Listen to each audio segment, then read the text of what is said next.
Hello, Word Pathfinder. Welcome to our final 10-week labs, to our 40-week challenge. This last 10 week, we're looking at the leadership principle. So I want to welcome you this week, okay, to our character ethics and value campaign, the secret of the top 1%.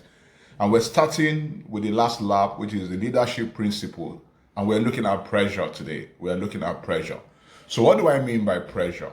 Pressure, simply defined, is the amount of force exacted per area.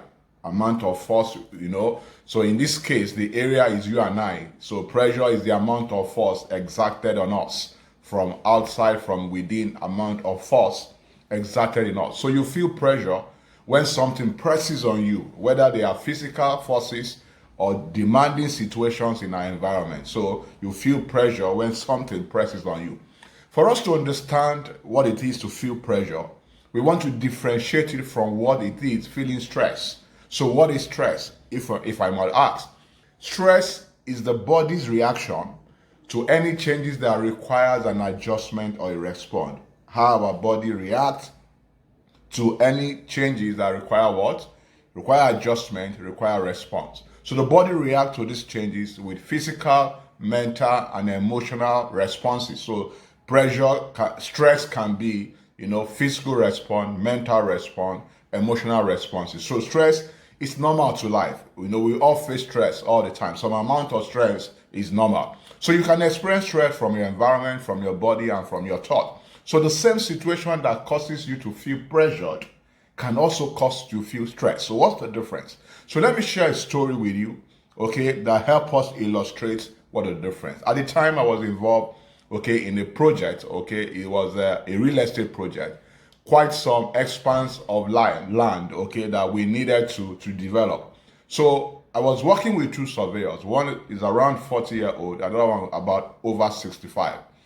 So we needed to walk around the environment, to able to determine the best access, to that piece of property. So while we're doing the work, why the 40-year-old guy feel overwhelmed and was complaining, the other over 60-year-old was excited.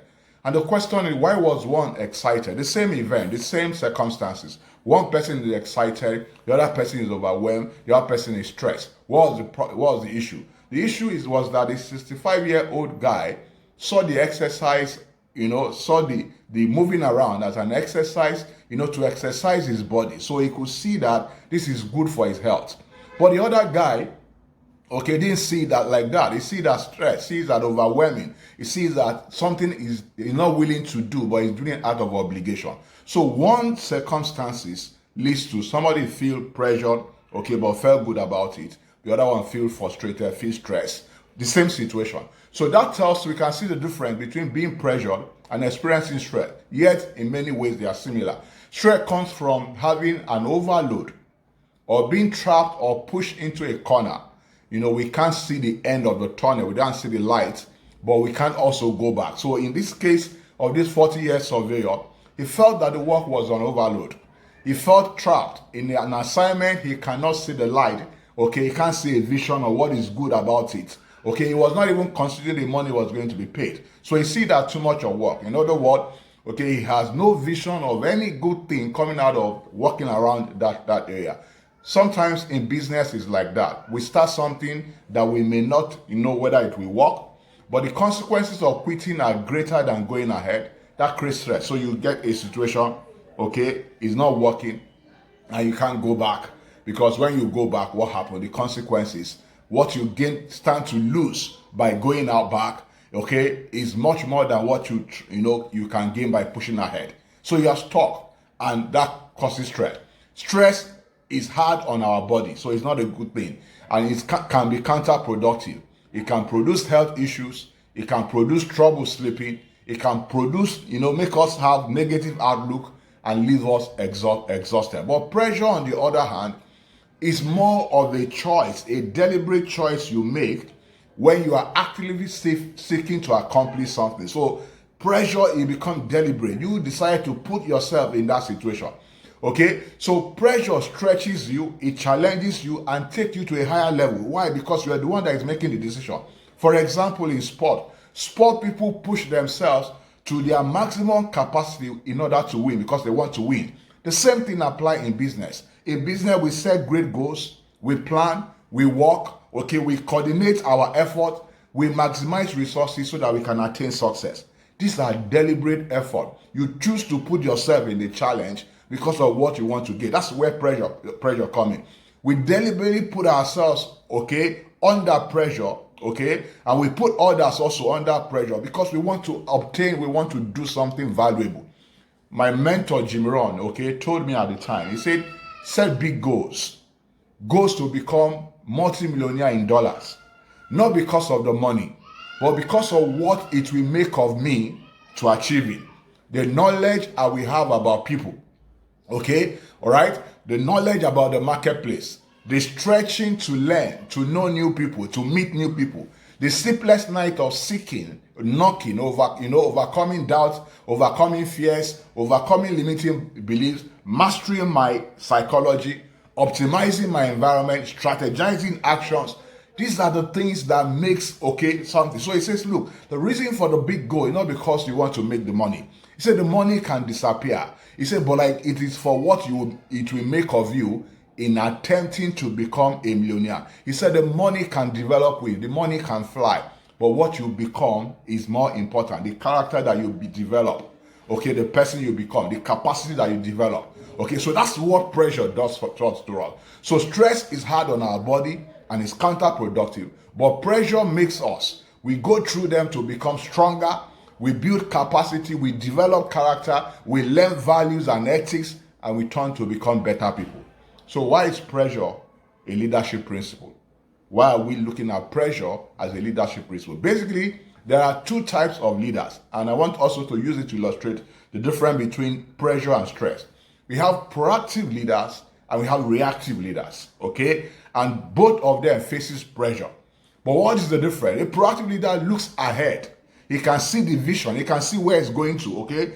He knows what is coming. He puts pressure on himself and others that are working with him to achieve the goal and avoid disaster. Because he knows that if you do nothing, there's going to be disaster. A reactive leader, on the other hand, answers to circumstances, reacting. He acts after the problem are created. This produces a leader who is overwhelmed and is in a constant state of urgency and what? Stress. He's always reacting. Constant state of urgency. Things are always urgent for him. And that causes stress. So there's a clear difference between pressure and stress. Pressure may turn into stress, but in many cases for proactive leaders, okay, this situation, they can readjust their situation, they can readjust their goals and find a way out of it. So proactive leaders, they cut the path for others to follow. They determine the way they want to go. They are driven by a vision of what needs to be done. They can see what should be, they can see what could be, and they put themselves deliberately under pressure, okay, to reach their goal, okay? And the result, they handle problems that others fear and avoid. That's what happens because they are proactive.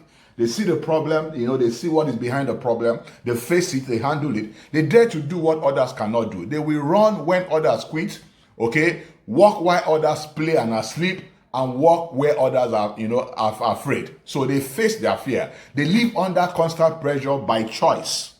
Under constant pressure by what? By choice. They could slow down or reschedule or set lower goals, but they want to become what? Achievers. So they strive, okay, on challenges and identify by having vision. You know them by their vision. If you want to be a good leader, you must learn to live with pressure. Pressure is part of leadership. So let's look at some benefit as we begin to round up of facing pressure by choice to obtain something valuable, to achieve something valuable. One of the benefits is that you will add value to yourselves, okay? In the process of going through pressure, what happens? You add to yourself, you develop yourself and your team. Why? Because you are looking for a way to grow and way to succeed. You have a problem you are looking for that expand your capacity to develop. 2, you will learn to constantly take ideas and turn them into reality despite the challenges. You take your idea, you turn them to reality despite the challenges. You will continually build on past success. And what happens at the end of the day, you end up loving more and more, okay, to challenges. You keep loving challenges because what? You now know how to turn challenges around, okay? You will not only need motivation, you will act on the pressure you put yourself, because you are the one that put yourself under pressure. So why are you able to succeed under pressure? Because you can see what is at the end. What is at the end is far, far, far greater than the prizes and the pressure you put yourself through because of what you want to get. So you will love challenges. Why? Because you will find that challenges stimulate what? Creative thinking. It stimulates teamwork, and brings about overcoming attitude. So you have the attitude of overcoming. So some steps we can take as we close, okay, as a business leader to turn challenges to an advantage. One, be proactive. Don't be reactive. Be what? Be proactive. Choose and learn to face life under pressure. You need to make a choice and not under stress. Enjoy the adrenaline that comes with bigger challenges. With bigger challenges, what happens? The adrenaline is released. The way you manage it determines whether it turns to stress or it's just pressure that you need to overcome to move to the next one. Aim to excel. Don't be satisfied with the status quo. Don't be. Proactive leaders are not satisfied. They are proactive. They want to get to the other end. They can see what is there. People that makes a difference are people who make things happen. You need to be part of the people that make things happen. They believe achieving the goal is more important than the cost and the pressure required to pass it through. Yes, there are costs, there are pressure required, but achieving the goal for them is more important. 3, have a vision by seeing things as they could be and not as they are. Listen to this. If you look at situation only as the situation are, it will remain as it is, and that will lead to stress because there will be no change. But if you are looking for possibility, what happens? You will find it. Don't passively accept your circumstances. Be proactive. You are a creative person. Keep your mind awake by proactively looking for ways, new ways to get the solution that you want. Pay the price to live under pressure. I can't emphasize this enough. Pay the price to live under pressure. Stop being a spectator and become the heroes of your life. You are in charge of your life. You are the MD of your life. You are the CEO of your life. Pressure comes with a price, but understand that without pressure, what happens? There will be no progress in life. So as I close, I want to ask you, note this. No one is born a leader. Most of us has the potential, but only few are willing to pay the price and live under the pressure to become the leaders they are supposed to be. Good leaders take risk, and risk comes with what? Pressure. It comes with a lot of pressure. They know that without a challenge, there's no achievement. Without challenge, there's no achievement. And without pressure, there is no progress. As I close, the question I ask you, right, are you in your current position out of comfort? Are you avoiding to make the necessary move out of your current position because of fear of the unknown? Listen to this. If you do nothing, what is going to happen? The pressure will turn to fear, okay? And that will cause stress and frustration. Face your fear today. Make the necessary move, and I can assure you, you have what it takes, okay, to succeed. Proactive leaders are intentional about facing their pressure and making something out of it. I hope that this was valuable to you. If it is, I want you to take time, share it with people you think that this will be valuable to, and more importantly, please do subscribe in our YouTube channel. And I will see you next week. Thank you, and do have a great week.